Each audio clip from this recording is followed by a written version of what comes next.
इस संसार में आने वाला प्रत्येक बालक संपूर्णतः संस्कार रहित होता है। उसके अंतर पर ना किसी अच्छे संस्कार के चिन्ह अंकित होते हैं, ना ही बुरे संस्कार के। अर्थात जन्म से बालक में ना कोई गुण होता है और ना ही कोई दोष। तो ये दोष अथवा गुण किस प्रकार प्राप्त होते हैं, क्या हमने कभी विचार किया है? जो बात माता पिता के मुख से निरंतर सुनी जाती है, वही बात उनकी संतानों के हृदय का संस्कार बनती है। जैसे किसी गांव में नदी तट तक एक पगडंडी बन जाती है केवल उस मार्ग पर बार बार चलने के कारण। अर्थात माता पिता के हृदय की इच्छाएं उनकी संतानों के हृदय का दोष अथवा गुण बनकर जन्म लेती हैं। क्या ये सत्य नहीं? पर फिर भी जब उनकी संतानों में कोई दोष दिखाई देता है तो माता पिता आश्चर्य और दुख से भर जाते। माता पिता का हृदय ये प्रश्न करता है कि उनकी संतानों में ये कुसंस्कार आए कहां से। सत्य तो यही है कि माता पिता अपनी संतानों को अनजाने में ही कुसंस्कार के बीज दे देते हैं, जो उनके संतानों की हृदय भूमि पर कुसंस्कार का वृक्ष बनकर उगता है। अर्थात अपनी संतानों को सुसंस्कारी और धर्ममय बनाने की आशा रखने वाले प्रत्येक माता पिता को प्रथम अपने हृदय की इच्छाओं पर अंकुश रखना क्या अनिवार्य नहीं?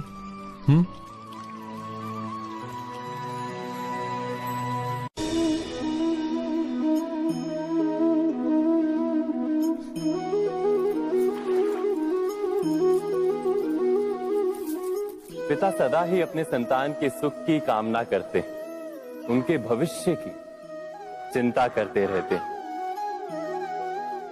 इसी कारणवश सदा ही अपने संतानों के भविष्य का मार्ग स्वयं निश्चित करने का प्रयत्न करते रहते हैं। जिस मार्ग पर पिता स्वयं चला है, जिस मार्ग के कंकर पत्थर को स्वयं देखा है, मार्ग की छाया, मार्ग की धूप को स्वयं जाना है, उसी मार्ग पर उसका पुत्र भी चले, यही इच्छा रहती है हर पिता की। निस्संदेह उत्तम भावना है ये, किंतु 3 प्रश्नों के ऊपर विचार करना हम भूल ही जाते। कौन से प्रश्न? प्रथम प्रश्न, क्या समय के साथ प्रत्येक मार्ग बदल नहीं जाते? क्या समय सदा ही नई चुनौतियों को लेकर नहीं आता? तो फिर बीते हुए समय के अनुभव नई पीढ़ी को किस प्रकार लाभ दे सकते हैं? दूसरा प्रश्न, क्या प्रत्येक संतान अपने माता पिता की छवि होता है? हाँ, संतानों को संस्कार तो अवश्य माता पिता देते हैं, किंतु भीतर की क्षमता तो ईश्वर देते हैं। तो जिस मार्ग पर पिता को सफलता मिली है, विश्वास है कि उसी मार्ग पर उसकी संतानों को भी सफलता और सुख प्राप्त होगा। तीसरा प्रश्न, क्या जीवन के संघर्ष और चुनौतियां लाभकारी नहीं होती? क्या प्रत्येक नया प्रश्न एक नए उत्तर का द्वार नहीं खोलता? तो फिर संतानों को नए नए प्रश्नों, संघर्षों और चुनौतियों से दूर रखना, ये उनके लिए लाभ करना कहलाएगा या हानि पहुंचाना? अर्थात जिस प्रकार संतान के भविष्य का निर्माण करने के बदले उसके चरित्र का निर्माण करना श्रेष्ठ है, वैसे ही संतानों के जीवन का मार्ग निश्चित करने के बदले उन्हें नए संघर्षों के साथ जूझने के लिए मनोबल व ज्ञान देना अधिक लाभदायक नहीं होगा? स्वयं विचार कीजिए।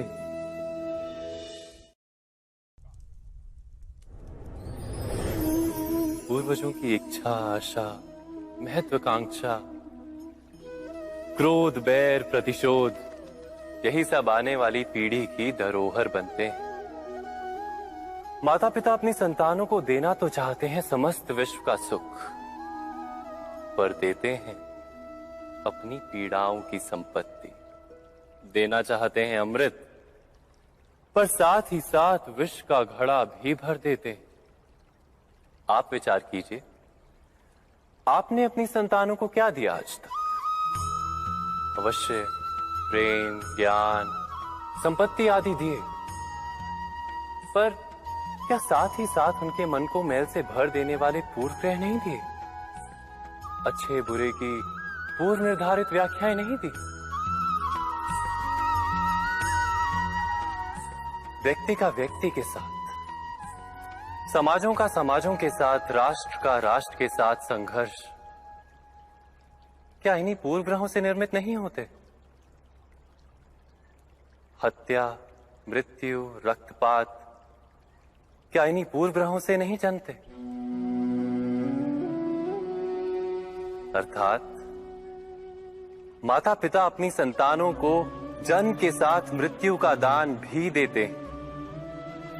प्रेम के प्रकाश के साथ साथ घृणा का अंधकार भी देते हैं, और अंधकार मन का, हृदय का हो या वास्तविक हो, उससे केवल भय प्राप्त होता है, केवल भय।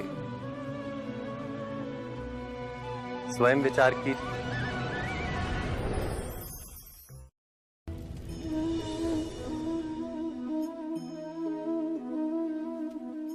मनुष्य का स्वभाव है कि वो स्वयं को, अपने परिवार को, अपनी संतानों को अधिकतम सुख प्राप्त हो ऐसी इच्छा रखता है।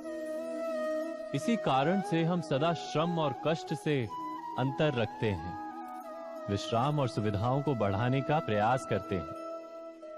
स्वयं अपने जीवन का विचार कीजिए, क्या ये सत्य नहीं कि हम अपनी संतानों के लिए सदा ही विश्राम और सुविधा का आयोजन करते हैं?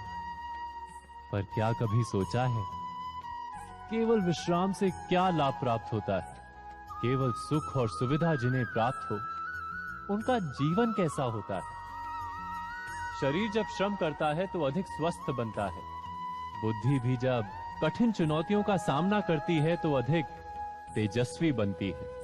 ये हम सबका अनुभव है, पर हम शायद ये भूल जाते हैं कि मन और आत्मा को जब कठिनाइयां प्राप्त होती हैं, तब वे भी अधिक बलवान होती हैं। अर्थात जब भी हम अपनी संतानों को श्रम और दुख से दूर रखने का प्रयास करते हैं, क्या वास्तव में उनके सुख का मार्ग बंद नहीं कर देते? स्वयं विचार कीजिए।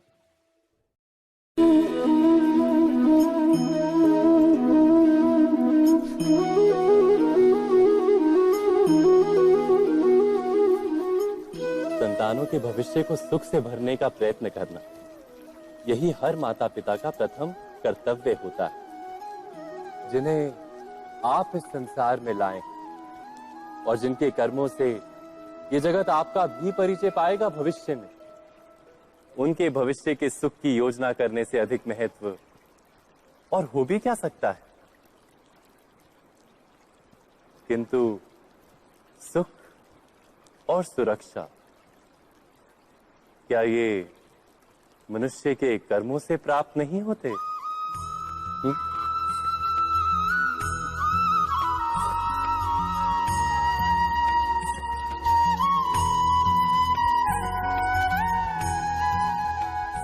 माता पिता के दिए हुए अच्छे या बुरे संस्कार, उनकी दी हुई योग्य अथवा अयोग्य शिक्षा, क्या आज के सारे कर्मों का मूल नहीं?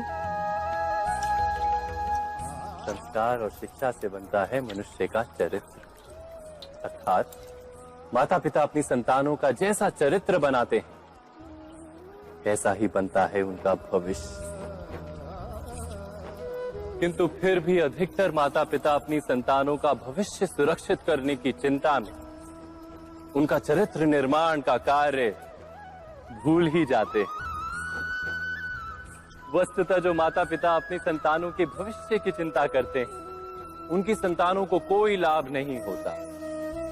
किंतु जो माता पिता अपने संतानों के भविष्य की नहीं, उनके चरित्र का निर्माण करते हैं, उन संतानों की प्रशस्ति समस्त संसार करता है। स्वयं विचार कीजिए।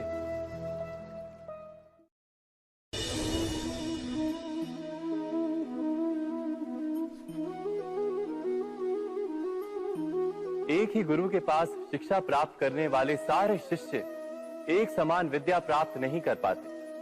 सारे शिष्य गुरु की बातें सुनते हुए अवश्य दिखाई देते हैं, उनकी पूजा करते हुए दिखाई देते हैं, किंतु एक समान विद्या प्राप्त नहीं कर पाते। क्या कभी विचार किया है ऐसा क्यों होता है? सत्य तो यह है कि विद्या प्राप्त ना कर पाने वाले शिष्य समर्पण का दिखावा तो करते हैं, किंतु समर्पण का वास्तविक अर्थ नहीं समझ पाते। गुरु के चरणों में फूल चढ़ाने से अथवा गुरु का आदेश मानने मात्र से क्या समर्पण सिद्ध होता है? नहीं। समर्पण का वास्तविक अर्थ है जब गुरु के प्रति मन में कोई संदेह ना रहे, गुरु के मुख से आदेश निकले उससे पूर्व शिष्य उस कार्य को पूरा कर दे। गुरु के विचारों के साथ शिष्य के विचार एक हो जाए। शिष्य जब तक अपने गुरु में ब्रह्मा विष्णु महेश इनके रूप ना देख ले, तब तक उसका समर्पण सत्य नहीं। वास्तव में समर्पण किसी कार्य का नाम नहीं, समर्पण तो हृदय की भावना और मन की स्थिति का नाम है। अर्थात हमारे अज्ञान में क्या दोष केवल हमारे मन का नहीं? स्वयं विचार कीजिए।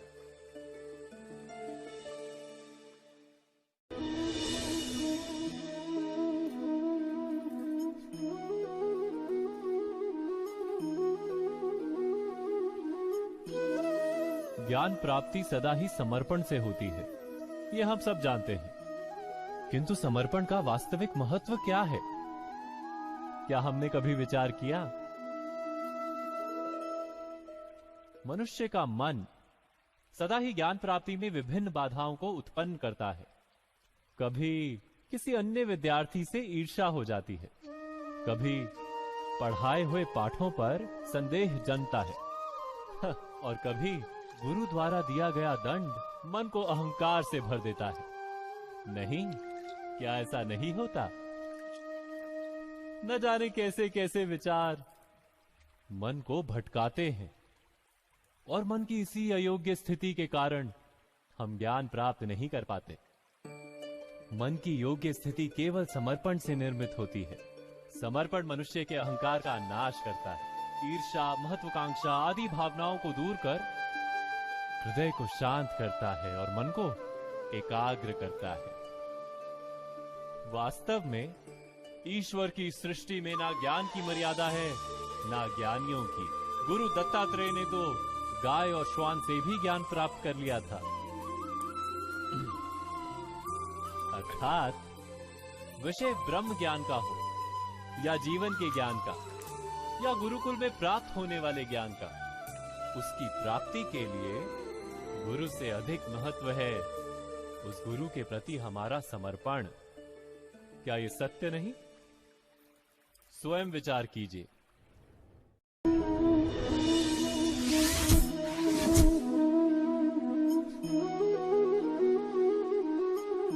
श्रेष्ठता का क्या अर्थ है? श्रेष्ठता का अर्थ है दूसरों से अधिक ज्ञान प्राप्त करना। अर्थात मूल्य इस बात का नहीं कि स्वयं कितना ज्ञान प्राप्त किया, मूल्य इस बात का है कि प्राप्त किया हुआ ज्ञान अन्य लोगों से कितना अधिक है। अर्थात श्रेष्ठता की इच्छा ज्ञान प्राप्ति को भी एक स्पर्धा बना देती है, और स्पर्धा में विजय अंतिम कब होती है?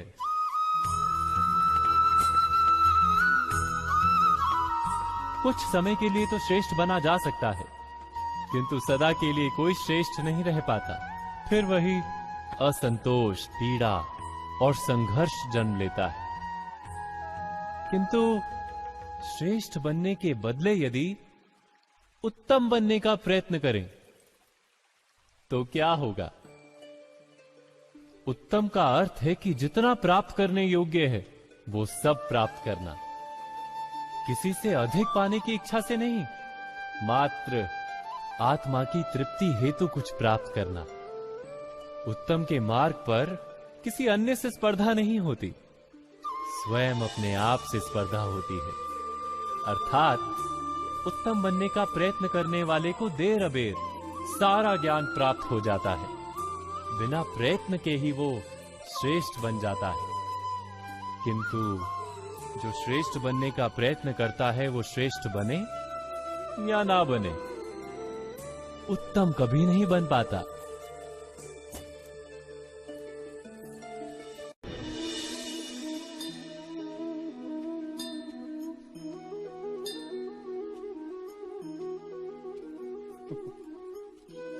जब जब मनुष्य के सामने कोई विकट स्थिति आती है तो मनुष्य ईश्वर से प्रार्थना करता है, ईश्वर के समक्ष याचना करता है कि वो स्थिति से उभरे। किंतु इस प्रार्थना का वास्तविक रूप क्या है? क्या ये हमने कभी विचार किया है? प्रार्थना का अर्थ है अपनी सारी आशंकाएं, सारी चिंताएं, सारे संकल्प विकल्प, अपनी सारी योजनाएं ईश्वर के चरणों पर रख देना।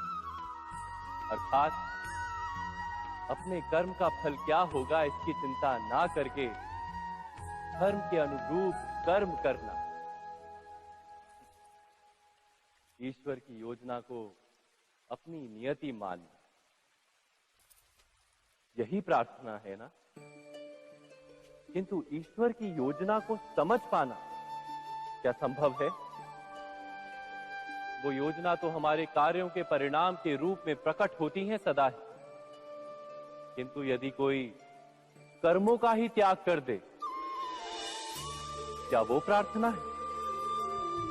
वास्तव में कर्म ही जीवन और फल के प्रति मोह ना रखना ही सच्ची प्रार्थना। जो प्रार्थना कर्म में बाधा बन जाए, मनुष्य को कार्य ही ना करने दे, वो प्रार्थना है या पराजय? स्वयं विचार कीजिए।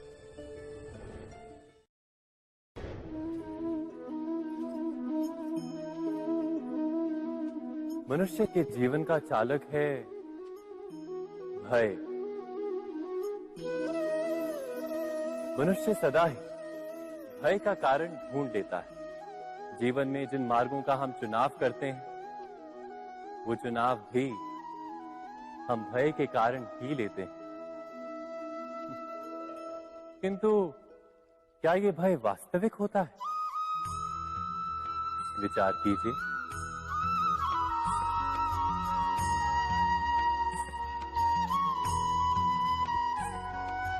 भय का अर्थ है आने वाले समय में विपत्ति की कल्पना। किंतु समय का स्वामी कौन? ना तो हम समय के स्वामी हैं, ना हमारे शत्रु या प्रतिस्पर्धी। समय तो ईश्वर के अधीन चलता है। तो क्या यदि कोई आपको हानि पहुंचाने के लिए केवल योजना बनाता है, वो वास्तव में आपको हानि पहुंचा सकता है? नहीं। किंतु भय से भरा हुआ हृदय हमें अधिक हानि पहुंचाता है। क्या ये सत्य नहीं?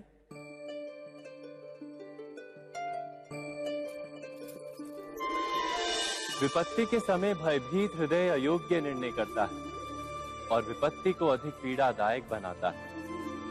किंतु विश्वास से भरा हृदय विपत्ति के समय को भी सरलता से पार कर जाता है।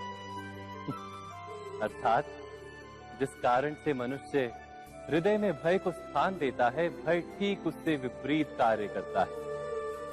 क्या ये सत्य नहीं? स्वयं विचार कीजिए।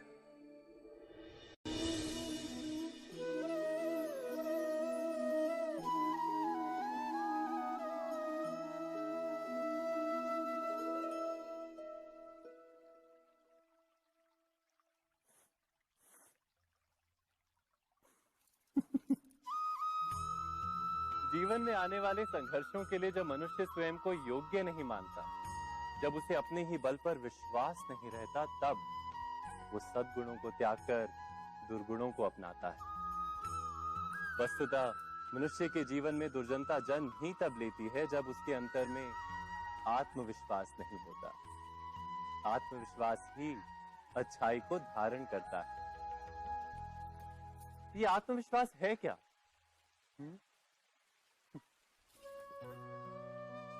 जब मनुष्य ये मानता है कि जीवन का संघर्ष उसे दुर्बल बनाता है, तो उसे अपने ऊपर विश्वास नहीं रहता।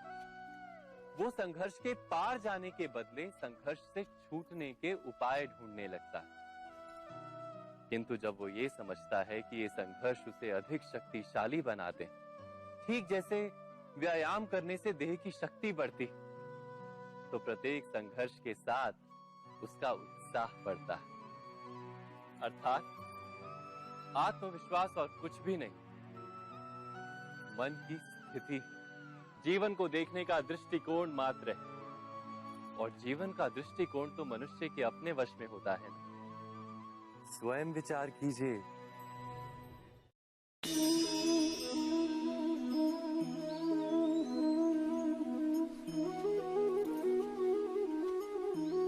जब अपने किसी अच्छे कार्य के उत्तर में दुख प्राप्त होता है अथवा किसी को उसके दुष्ट कार्य में सुख मिलता है, तो मन अवश्य ये विचार करता है कि अच्छा कार्य करने का, धर्म के मार्ग पर चलने का तात्पर्य क्या है।